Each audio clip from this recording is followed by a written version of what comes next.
You ask Tiger to solve. This deals with linear equations with one unknown. The final result is x equals -8.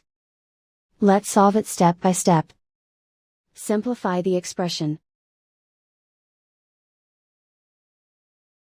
Swap sides. Isolate the x. Divide both sides by 7. Simplify the fraction. Find the greatest common factor of the numerator and denominator. Factor out and cancel the greatest common factor. And so the final result is x equals -8.